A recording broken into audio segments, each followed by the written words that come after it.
Today we are going to learn about the approaches of teaching history. It is very rightly said that history studies the present in the light of the past and visualized in the future. History is the story of continuous past and chronological sequence in internal part of it. It is an imaginative construction of past of it appeared to the people of the time. The main purpose of teaching history to help explain the present in the light and the past of cultivate a forward look. History has History, as has been said, the story of a man and his development of the various aspects of society. The story of man's progress is one of the causes of effect. It tries to explain which cause led to the which effect to how we can improve the present with the help of the past experience. It not only helps to analyze the present but also cultivate a version of a future. It is always easy to be wise after the event overall and his to precisely wisdom to which history can impart the civilized citizens learn from it. Moreover, history isn't static. It forms dynamic and implies the development of evaluation of man from the barbarian stage of the modern civilization stage to stage.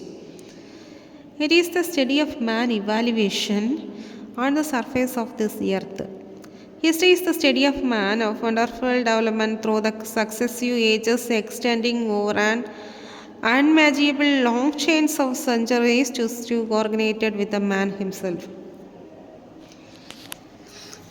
First one is the concentric approach. Concentric approach. That means that approach, concentric approach of history. That means this method is used for developing the basic concept concerning daily activities of human lives among children at the primary level.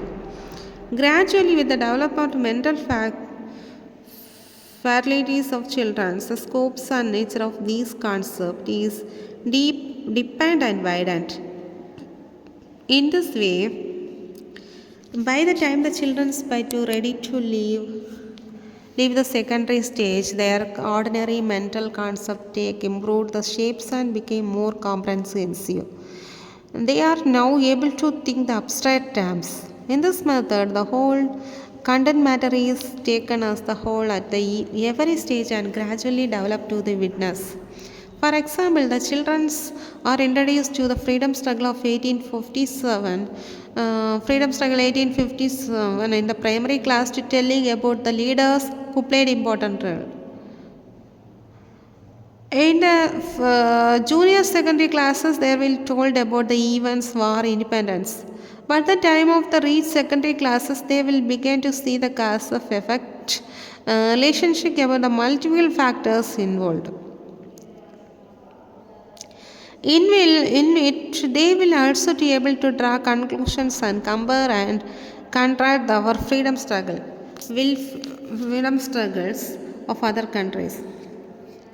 In this way, under this system, history is not divided into ancient, medieval, or modern, but the whole of history is not divided into ancient, medieval, or modern, but whole of history is taught during the year and detail is added in each successive year.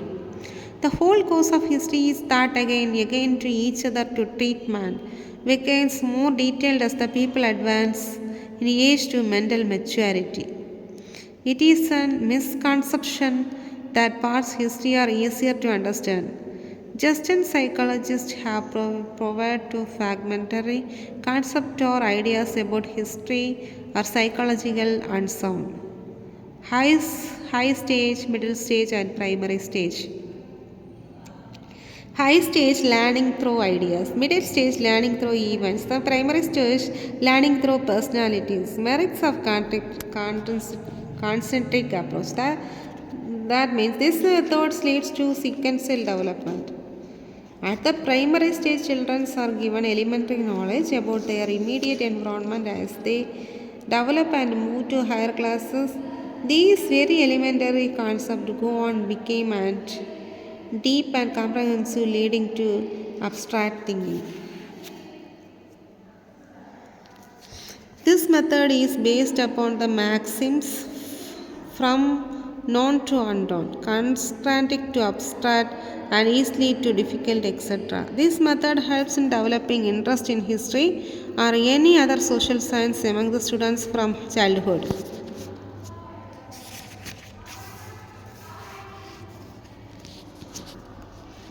This method of including the subject matter in the curriculum is very successful, providing teaching in the hands of one and the same teacher of history in the successive years. This system of framing of curriculum pursues to continuity of subject of history. This approach widens the mental horizon of the students gradually. This system is based on psychological principle, etc.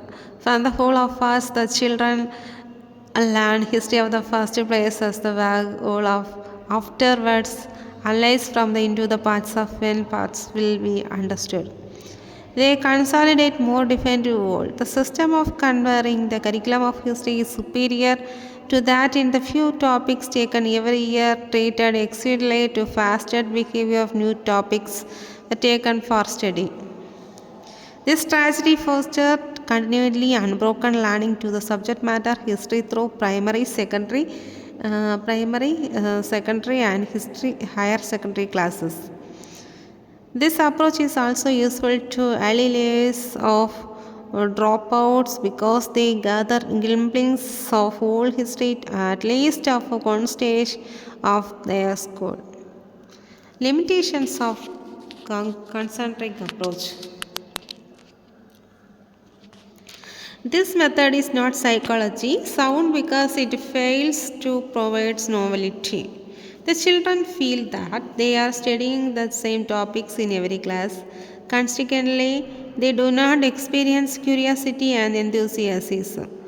There are many topics in history which require detailed study, but the teacher is not able to go into details following this method.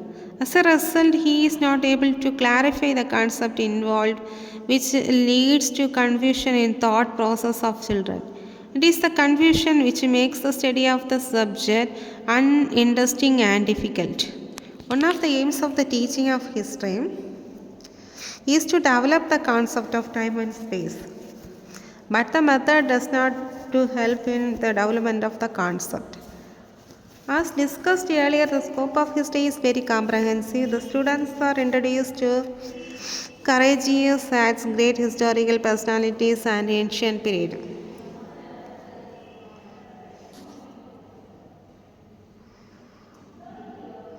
Great historical ancient period to become salve. But the method it is able to present all these at a comprehensive manner. This plan of converting curriculum of history is defective because it does not study the cause of effect relationship with various historical events. Long history in being taught in short time.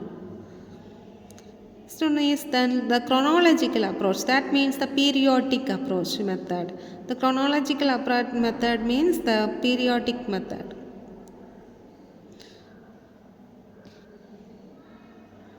According to Immanuel Kant, history is the report of phenomena, which means to know another to have reference or time. It means the history is the story of developments of evaluations of a community or a nation. The whole history is the students of split into a number of portions, and each portion is taken up at one stage. Thus, past, present, and the future are linked imperiality at the endless of cabin of historical events. According to this approach, chronology is the essential skeleton of history in which the entire history is divided and taught in chronological order. Indian history, for example, can be divided to certain marked stages called periods which have been taught in chronological order. These periods are ancient period, medieval period, the Mughal period, the British period, the modern period, the post-independence period, etc. These periods are first one is ancient period, medieval period, the Mughal period, the British period, the modern period, the post independence period. The teacher teaches the earliest period of history first and proceeds on as the year passes in the chronological order. According to the Pestalozzi, each child should be taught that which he has to learn to the time his nature called. Any other method to fulfil than harmful. The idea behind his approach is the selections of history conform to the stages of mental development of man. The merits of chronological methods. The merits of these methods are follows. The method helps to the students to see the natural development of the history and particular country. This approach is the consequence of mental development, various periods history of occurrence with different stages of mental development of the child. For example, ancient or primitive period corresponds to the child. Then second one is medieval period. Then modern period to the post-adolescence of the child.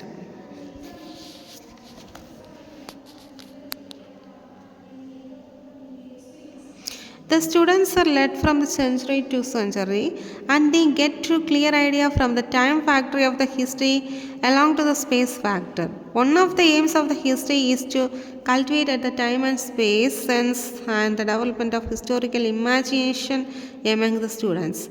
This arrangement of subject matter of history develops the chronological sense which is so essential in grasping history. The students get the clear idea of the time factor in history. It provides an instinctive study. It provides an instinctive study of the topic which leads in itself of the use of interesting details.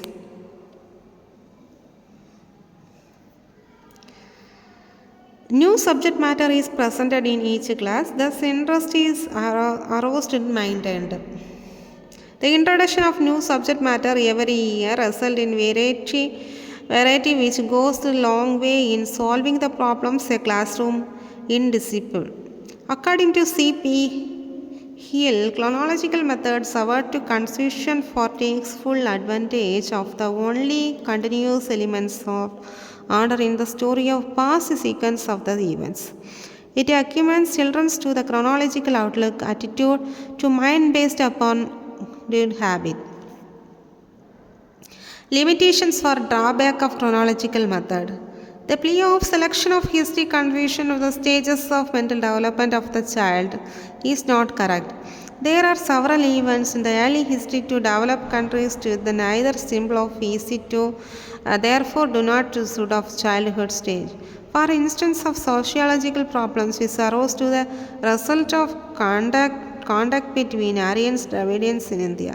The economic and social problems to arise in England as to result foreign invasion etc. are no means of symbol. Then order to occurrence, the events is not only principle followed to the selecting material. There are no theories around the facts to grouped. Therefore, to becomes difficult to give the principle sense of purpose of direction. The people does not to work anything except to the completing the chapter. A strictly periodic plan to hands in insufficient teacher includes shots of revisions references backwards with the result. The pupils may forget to a period which has been studied to an earlier stage.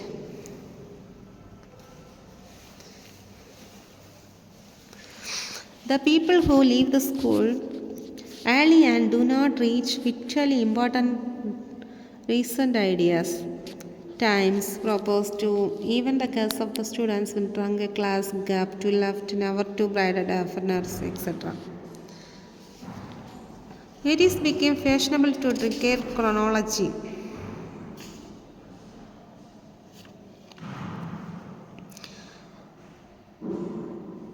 Dates, but the tendency of curved chronology facts lies basic history first to the framework of history. Then the topical approach. According topical approach, that means according this methods approach to the method or approach, the organization content matter is done to the basic of topics. Under this, all the topics in history are divided class-wise according to the mental ability levels, capacities, needs, and interest and of the children at a particular stage or class. Every topic is independent in itself and teacher established link among the time.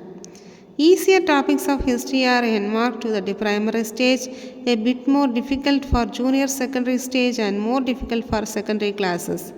It was communious with organized this method. The whole history is divided into broad periods, and these periods are further subdivided into units, and these units are called topics. Certain topics of study depending upon age, ability, and interest of students and authors. The entire syllabus of history can be converted. The chronological sequence of these topics is, however, kept in fact. A scheme of work for the whole year in terms of important topics, chronological order is prepared for each class. This enables to the students have an idea, main historical events, characters, moments, episodes, each period history, etc. Of course, topic may be isolated instant to the continued important factor might have influenced the main current of history. Following some of the important topics of history may be considered: religious policy of Akbar, then First World War independence of First War of Independence. That means the year of 1857, golden age of Guptas, the great political leaders of modern India, then Gandhi Quitclaim movement 1942, etc. Beside the above topics, the life of historical characters can be selected to the topic of historical study. The merits of tropical approach. That means this approach is psychology sound because the topics are arranged according to the mental ability level and needs to the children, as every topic new completed itself to the children to arouse curiosity. It is easier to organize the content matter rationally according to difficult levels of students, etc.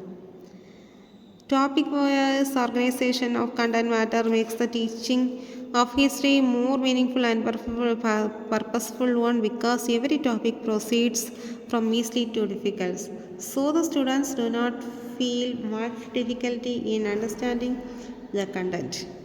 Limitations of topical method. In this approach, interrelationship of cause of effect is least established and emphasized. The students find it very difficult to ingest all sources while collecting material on the particular topic of history.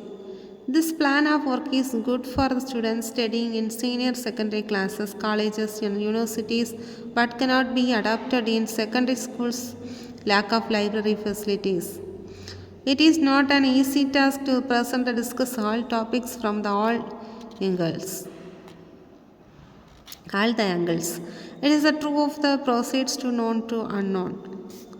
Through this method, the students cannot made to experience the interesting contributions we of inventions nor etc. Then correlation approach. Correlation approach, that means by correlation approach is the means of establishing relations of one subject with other. No subject can be thought well as isolated subject. That history is not merely a collection of political events of past. It is the fact of record past activities man in every field of life, such as social, economic, religious, and cultural field. For example, the study of the history recurs to the past activities of the man should be studied in relation to geographical conditions of the areas concerned to their effects upon the lives of human beings. Merits of correlation approach. The credit of correlation of subject with the daily life goes to Herbert Spencer, who said that when you have to equate to the students of future life, their education should be correlated with life. Limitation. This approach may be deviate to the subject matter for the reach of content. If the teacher should combine enough to the correlation became failure. In the classes of 10th and 9th and 10th again explores the history of the world from the prehistoric times, then the contemporary world as the finally our cultural heritage and struggle of independence. So the children learns about growth and civilizations in different parts of the world. This develops in the liberal outlook of his explorer of contemporary world, helps in understand to some extent to the plight with the entire human race finds itself to the present. Along with this, also learns about the cultural heritage, our struggles of independence. These are the importance. mm, these are the important approaches of teaching history. Okay, thank you, students.